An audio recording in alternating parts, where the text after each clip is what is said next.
Muy buen día para todos, bienvenidos a un programa más de Sin Códigos aquí en los estudios del Instituto de Portella, donde hoy vamos a hablar de un tema muy particular. Va a ser un programa documental donde vamos a recordar un poco y vamos a cómo se fueron trascendiendo los hechos del atentado a la AMIA. Para eso la tengo a mi compañera Celeste Ávila, que en este primer bloque me va a acompañar con la información mucho más a fondo con respecto a la investigación. ¿Cómo estás, Celeste? Bien, Rodri, todo bien. ¿Vos cómo estás? Bien, todo tranquilo, por suerte. La verdad, mucha información. Es un tema muy complejo, más lo que tenés vos justo, que es el tema de la investigación, que hasta el día de hoy se sigue sabiendo. Todavía no hay culpables fijos. Está también lo de Alberto Nisman, el fiscal, presidentes metidos en el medio, mucha información. Mucha información y además de eso, como vos decís, estos casos todavía siguen dando vueltas en los estudios y en las oficinas de Comodoro Pi, pero eso lo vamos a seguir hablando más adelante.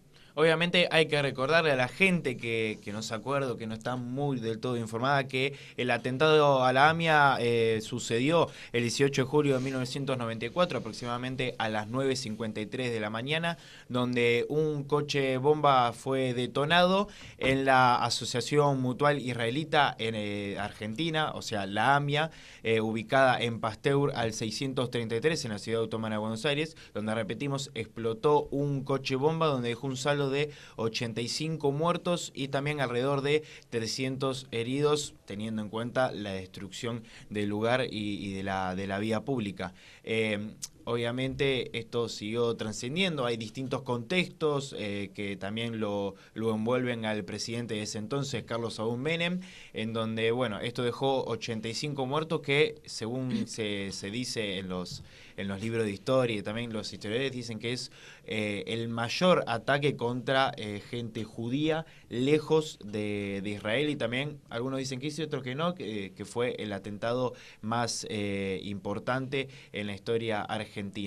Todo este atentado tiene distintos contextos, tiene que ver que hace 2 años anteriores a eso había sido el atentado de la Embajada de Israel, donde dejó también alrededor de 30 muertos, también un atentado muy importante que ocurrió 2 años antes de lo de la AMIA, y también ahí está metido, bueno, el presidente Carlos Saúl Menem, que después también se mandó una investigación sobre eso, que también en el año 1995 se detonó la fábrica de armas de Río Tercero, porque Argentina estaba involucrada en una red ilegal, por así decirlo, de tráfico de armas entre Argentina e Irán, con todo lo que tiene que ver con Irak, y también por la guerra Yugoslavia entre Bosnia y Croacia.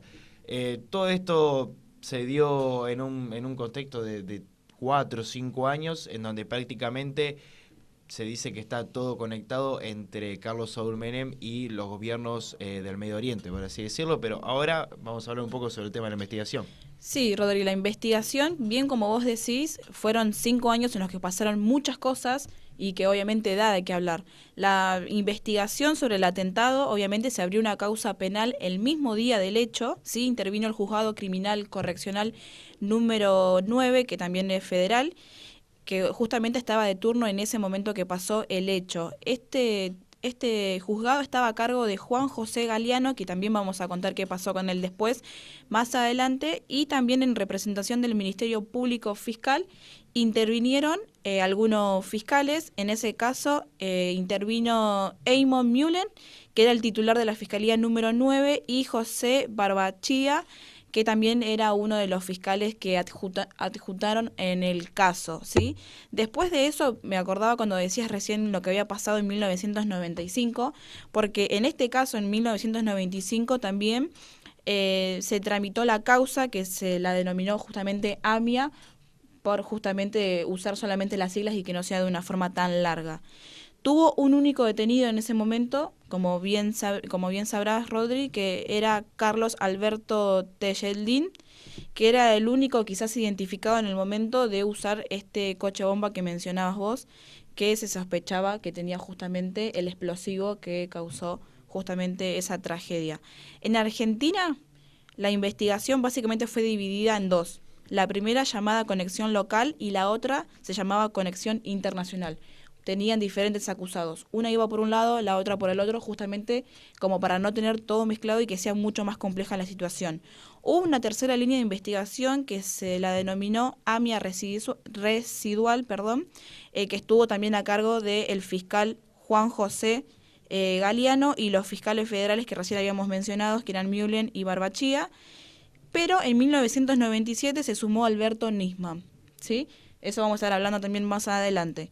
El primer juicio de la investigación, que como decíamos, era la primera de la conexión local, se hizo, fue de forma oral y se hizo el 24 de septiembre del 2001 y terminó el 2 de septiembre del 2004, ¿sí? Esto se llevó a cabo en el Tribunal Oral Federal número 3 y fueron acusadas en realidad 22 personas. También ¿sí? con lo que había dicho antes, al atentado a la Embajada de Israel, quería tirar un dato solamente, que son temas muy diferentes porque a día de hoy todavía siguen las investigaciones contra la AMIA, pero lo curioso es que el caso de Israel, al tratarse de un tema diplomático, el atentado a la Embajada fue llevado directo a la Corte Suprema Argentina. Claramente son, por más que estén interrelacionados, son dos temas diferentes que aún al día de hoy sigue con investigaciones y numerosos fiscales. Así es, como decíamos, en el 97 se sumaba Alberto Nisman, que ahora vamos a seguir diciendo lo que sucedía. Entonces el primer juicio terminaba el 2 de septiembre del 2004 y se había iniciado en el 2001, también en septiembre.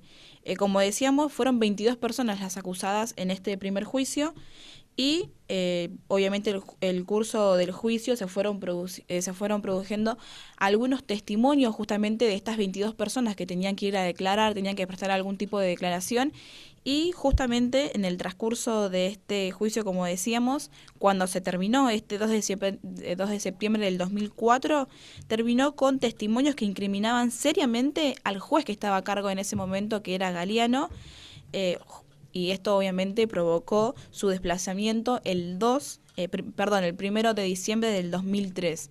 Justamente estas acusaciones hicieron no solamente que se dieran a conocer algunos testimonios que encubrían a algunas personas de poder, sino que también el mismo juez que estaba a cargo en ese momento estaba involucrado con el tema, ¿sí? El juicio finalizó justamente con la absolución de todos los acusados, es decir, todos terminaron siendo inocentes, al menos en el caso, ¿sí? Y obviamente terminó, como decíamos, con la revelación justamente de personas tan poderosas que estaban encubriendo, así justamente ellos lo declaraban mediante la declaración de estos 22 testigos. Sí, obviamente cabe destacar que uno de los que se lo declaró inocente era el presidente Carlos Saúl Menem, que estaba interrelacionado con todos estos temas, además que era el mayor apuntado porque en 1991 Carlos Menem autorizó, sin la autorización del Congreso, o sea, sin consultar al Congreso de la Nación, una decisión propia de él. Autorizó a que Argentina se involucre en la guerra del Golfo, mandando 2 fragatas comandadas por Estados Unidos para combatir contra Irak. Obviamente, después se produjo lo de la AMIA y después se produjo lo de Río Tercero y también se había pasado lo de Israel, todo en el periodo de Carlos Saúl Menem, que era el mayor apuntado, pero que supuestamente no había pruebas y quedó absuelto. Así es, terminó siendo inocente y no solamente esto, porque vos fíjate que en el primer caso, en realidad habían 22 acusados. Entre esos 22 acusados todavía no estaba Menem, ¿sí? Pero ¿qué pasa? Justamente con la declaración de ellos se termina descubriendo que no solamente está el juez Galiano, que era el que estaba a cargo en ese momento de la causa, sino que también estaba involucrado justamente Carlos Menem, el presidente de una de las principales organizaciones de la comunidad judía argentina que se llama, mejor dicho, Rubén Beraja, la policía y los servicios de información también estaban justamente involucrados en este caso. Y bueno, justamente la sentencia después de esto se dio el 29 de octubre del mismo año. Obviamente que como consecuencia de todo esto, como decíamos anteriormente, Galiano fue desplazado de su cargo, ¿sí? Pero después hubo un segundo juicio que también se llevó de forma oral, todo esto como consecuencia de las declaraciones de los otros 22 imputados, porque todos decían, bueno, se hizo el caso, se llevó a juicio, hubieron 22 personas que estuvieron acusadas e imputadas. Terminaron inocentes, sí, pero esas personas, esas 22 personas, involucraron a otras, entonces no podía quedar en la nada. Entonces se llevó a cabo un segundo juicio que se llevó a cabo el 6 de agosto del 2015 ante el Tribunal Oral Federal número 2, que se llevó también justamente con otro tipo de tribunal, ¿no? Otras personas a cargo de todo esto. Y en este caso justamente fueron acusadas 13 personas que eran las derivadas del juicio anterior. Vamos a escuchar acá entre los acusados estaban obviamente Carlos Menem, el ex juez Galeano, los fiscales que también estaban a cargo, el expresidente de la Delegación de Asociaciones Israelistas Argentinas, Rubén Beraja, Carlos Teldellino otra vez, estuvo Hugo Azorregui y el ex jefe del Servicio de Inteligencia de Estado, y Jorge Fino Palacios, que era un ex comisario de la Policía Federal, entre otros jefes de la policía. Ellos fueron todos los que estuvieron obviamente acusados en este segundo juicio, y luego de 3 años de audiencia se pudo dictar la sentencia final, que se llevó a cabo el 28 de febrero de 2019. ¿Sí? En este caso fueron acusados, todos los que fueron acusados en ese momento. No todos terminaron condenados, Rodri, porque los que terminaron absueltos, como decíamos, lo vamos a recalcar, fueron Carlos Menem, Rubén Beraja y Jorge Palacios. Fueron los beneficiados, podemos decir, porque estaban acusados. Los otros terminaron todos con una condena, pero ellos 3, obviamente, no. Y bueno, y para terminar este tema también cabe destacar, y hay que contar un poco lo que pasó con Alberto Nisman, que fue una de las personas que el fiscal acusó a Cristina Fernández de Kirchner, entre otros, por hacer más o menos arreglos para que distintos funcionarios sean inocentes, por así decirlo, falsificación de pruebas, entre otros temas. Sí, recordemos que en el primer juicio Alberto Nisman estaba como uno de los fiscales a cargo del tribunal que se había sumado en el 2017, como decíamos. En este segundo juicio los fiscales fueron designados por la Procuradora General Alejandra Gils Carbó, Sabrina Namer y Roberto Salum, que eran pertenecientes a la unidad fiscal de la AMIA. En este segundo juicio no estaba Alberto Nisman como uno de los fiscales a cargo del tribunal. Pero ¿qué pasó? Él, como tenía obviamente participación en el primer caso, podemos decir que él lo investigó de forma paralela. Él no estuvo, si bien no estuvo en el segundo juicio, pero él ya teniendo las evidencias, lo que había pasado en el primer juicio, obviamente lo pudo investigar por su parte. Y el 14 de enero del 2015, Nisman acusó en la justicia federal argentina a la, en ese momento, presidenta, vamos a decir, Cristina Fernández de Kirchner, y también al canciller Héctor Timerman, de alcanzar justamente un acuerdo con Irán en febrero del 2003 para proteger justamente a los responsables del hecho en ese momento.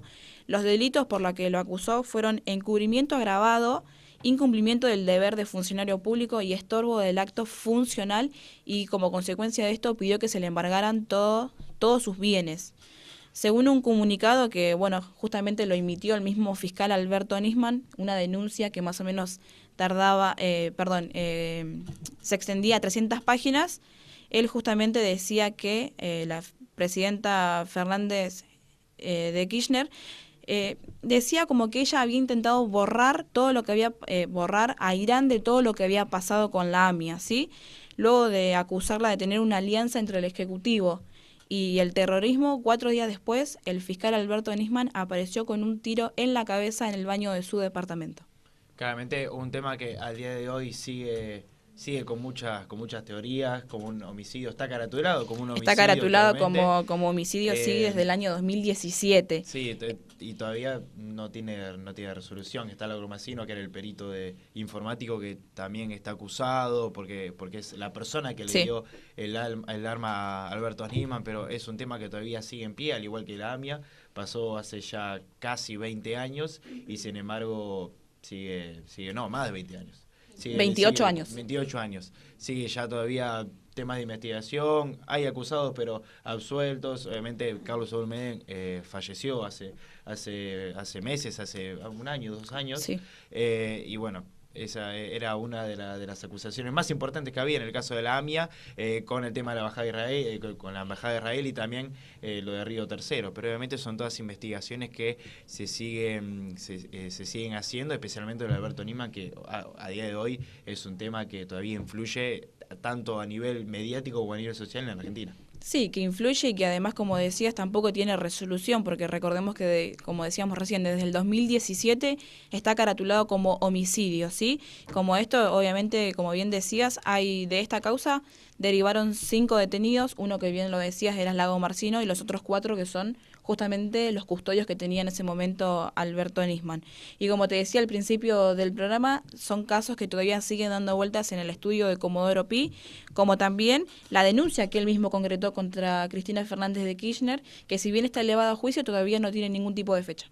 Ahora sí, con este tema cerramos el primer bloque. Recordamos nuestras redes sociales, que es Sin Códigos, tanto en Instagram, Facebook y en YouTube, donde pueden ver nuestros programas grabados. Y enseguida viene Martín Ormechea para seguir con el tema del día, que es el atentado a la AMIA. Y ahora sí, volvimos a este último bloque del programa Sin Códigos, donde vamos a hablar de nuevo sobre el atentado a la AMIA, que es el tema del día de hoy, del programa del día de hoy. Para eso tenemos a Martín Ormechea, en donde vamos a hablar sobre también cómo se vivieron las clínicas y los hospitales en ese mismo día, que me imagino que fue un revuelo tremendo con respecto a lo que fue un atentado. Sí, Rodri, así como bien lo decías vos, pasaron 28 años de este atentado que la verdad conmocionó a toda la Argentina y más que nada al Hospital Clínicas, que estaba a 150 metros del lugar donde sucedió el hecho. Varios médicos, doctores, enfermeras y demás que trabajaban en el lugar dijeron que ese día fue muy trágico y no paraba de entrar gente. Asimismo que también llevaban a la gente a pie, porque como te dije anteriormente, estaba solamente a 150 metros. Entonces la gente lo llevaba alzados a UPA a pie. Fue un momento, la verdad, que muy trágico, no paraba de entrar gente como bien vos lo decías, y la verdad que esto conmocionó a todos los médicos, e incluso los médicos en entrevistas pasadas, ¿no?, que hace poco se cumplió 28 años, dijeron que ese día les cambió la vida totalmente, porque fue un momento que la verdad conmocionó, como dije anteriormente, a todos los médicos. La verdad que nadie sabía lo que había pasado, los médicos decían que no entendían nada, pensaron que había explotado una caldera del hospital, pero después se enteraron del trágico hecho, ¿no?, que sucedió ese día, y la verdad que como dije, va a quedar en la memoria de cada médico y de cada persona que estaba en ese momento el día ese, ¿no? Con esa declaración, imagínate, ¿a cuánto está? 150 metros. 150 metros, sí. Imagínate lo fuerte que fue esa explosión, que pensaron que fue una explosión dentro del hospital. O Sí. sea, eso es totalmente impactante. Sí, exactamente. Incluso un médico en una entrevista dijo que ellos estaban en el 7º piso, ¿no? Estaban en una reunión y que donde escucharon la explosión pensaron prácticamente que fue esto, que explotó una caldera. Nadie sabía lo que había pasado, no se imaginaban que había pasado algo tan trágico, ¿no? En ese lugar a 150 metros. Y la gente no entendía nada ni siquiera. Caía gente que, bueno, iba gente que tenía diferentes lesiones, pero también gente que entró en pánico y que no sabía qué hacer. Entonces tuvieron que atender diferentes casos en gente que, bueno, que entraba en pánico, que estaba quieta, no sabía qué hacer, desesperada, no sabía cómo ayudar tampoco a las demás personas que estaban en el momento. Y también los médicos declararon que estuvieron 3 días trabajando intensamente porque había mucha gente. Ellos atendieron a 100 personas, más de 100 personas, el 50% de los heridos, y solamente 5 víctimas fatales, murieron ahí en el lugar, y una chica de 19 años, que fue la que más conmocionó a lo que vendría a ser a un médico que la atendió, que pasaba por el lugar porque iba a la facultad de Economía, y lamentablemente falleció. Ellos la operaron quirúrgicamente, le hicieron un montón de operaciones, pero no resistió, y esta chica fue la que más conmoción generó en los médicos que la atendieron. Sí, además también habrá generado un antes y un después en el tema del hospital con respecto al tema de los recursos, porque obviamente era un día totalmente normal de trabajo, y claramente cuando empezaron a venir distintas personas con distintas lesiones, tanto también físicas como también psicológicas, como bien decías, que también tienen que atender esos temas, gente que estuvo presente y no sabía qué hacer y estaba totalmente en shock, y capaz que no tenía ninguna lesión física, pero obviamente el tema de los recursos seguramente cambió un antes y un después, no solamente en los recursos humanos, sino también en los recursos materiales, que seguramente al final del día seguramente se estaban quedando sin nada prácticamente, de tanta gente que entraba y de tantos casos diferentes que tenían. No, sí, obvio, Rodri. También déjame agregar que después de que pasaron, ¿no?, días del atentado, ellos recibieron una amenaza de bomba. Quizás por ayudar a tanta gente, porque fue mucha gente, se le avisó a los trabajadores del lugar que bueno, que había una amenaza de bomba, a ver quiénes se querían retirar o no, porque el terapia intensiva estaba lleno de gente, entonces necesitaban personal en el lugar, pero nadie se retiró del hospital. Todos quisieron seguir ayudando, ¿no?, obviamente haciendo su trabajo, pero la verdad que esto de la amenaza de bomba llama mucho la atención, y asimismo uno de los doctores decía que sigue habiendo gente mala, que había gente mala en esa época y que cómo pueden cómo pueden hacer una amenaza de bomba si a días posteriores había sucedido este trágico accidente, ¿no? Claramente como que esa amenaza como que se hubiera querido seguir el tema, como que si no hubiera sido suficiente el atentado a la AMIA, que prácticamente gente que estaba ahí en el atentado prácticamente querían seguir el tema en el hospital, o sea, se quería ir más allá y el tema quería seguir. Sí, obviamente también perjudicar a los médicos, perjudicar a la gente que estaba internada, como te dije, terapia intensiva, estaba lleno de gente, y bueno, en ese momento los doctores quisieron seguir haciendo su trabajo, e incluso también había gente que no pertenecía a la parte de doctores, sino gente que fue a ayudar, que también se quedó 3 días ayudando porque era un montón de gente la que había en ese hospital y no daban abasto. Perfecto, Martina. Ahora vamos a ir con un pequeño informe que hizo nuestro compañero Martín González, que como dijimos en el primer bloque con Celeste, Martín va a hablar sobre el expresidente de la Nación, Carlos Saúl Menem, con respecto a todas estas interrelaciones que tiene el atentado de la AMIA, el atentado a la Embajada de Israel, lo de Río Tercero, la Guerra del Golfo, pero nos dio su opinión al respecto. Vamos a verlo.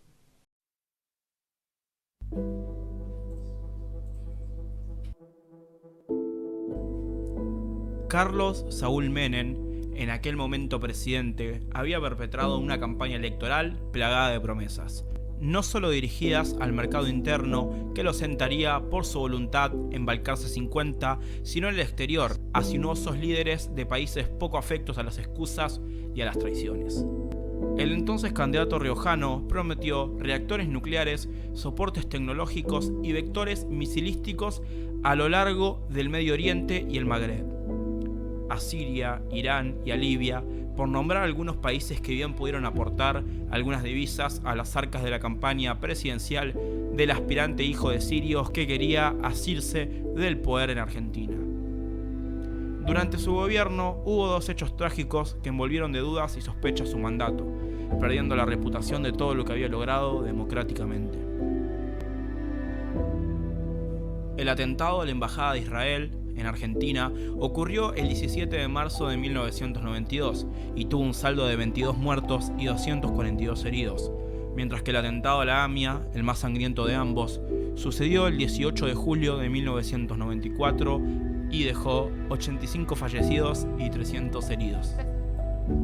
Respecto al atentado de la AMIA, el 28 de febrero de 2019, la Corte condenó al primer juez que investigó el caso, Juan José Galeano, y al secretario de Inteligencia de la época, Hugo Anzorregui, por haber desviado la investigación, pero absolvió del mismo cargo al máximo responsable político del momento, Carlos Menem. Menem era juzgado desde 2015 por sospechas de que entorpeció la investigación de lo que se conoce popularmente en Argentina como la pista siria. Concretamente, se le acusaba de haber protegido a un comerciante de origen sirio llamado Alberto Canoredul, sospechoso en la causa que habría tenido vínculos con la familia presidencial. Según la querella, el hermano menor del expresidente, Munir Menem, había intercedido ante Galeano para que no investigaran Edul. Encubrimiento.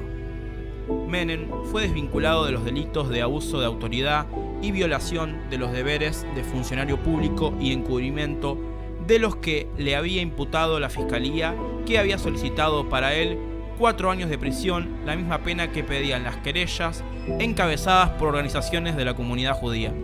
Se hizo justicia, se terminó con una pesadilla y un proceso absurdo, explicó a la prensa el abogado del exmandatario Omar Daer. El comunicado oficial por parte de la AMIA, luego de la muerte de Carlos Menem, expresó: respetuosos de la decisión democrática del pueblo argentino, Tenemos presente que durante su gestión se perpetraron los 2 atentados terroristas más importantes contra nuestro país que aún permanecen impunes y por los cuales seguiremos exigiendo justicia. Pero por otro lado, DAIA, la delegación de asociaciones israelitas de Argentina, lanzó críticas al fallecido Carlos Menem, a quien acusó de encubrir y garantizar la impunidad de los responsables de los atentados a la Embajada de Israel y a la AMIA, ambos ocurridos durante su primera presidencia. Carlos Menem muere en libertad a pesar de que su gobierno utilizó las instituciones del Estado argentino para perpetuar la impunidad y encubrir la responsabilidad de quienes cometieron y fueron cómplices de los atentados. También afirma que Menem falleció amparado hasta el último día por sus fueros de senador que impidieron que estuviera preso. Nunca pagó por su responsabilidad en el encubrimiento del atentado contra la AMIA DAIA. Hay varias versiones sobre esto, hay distintas posturas, está quienes están a favor del expresidente, está quienes están en contra y creen que debería ser juzgado.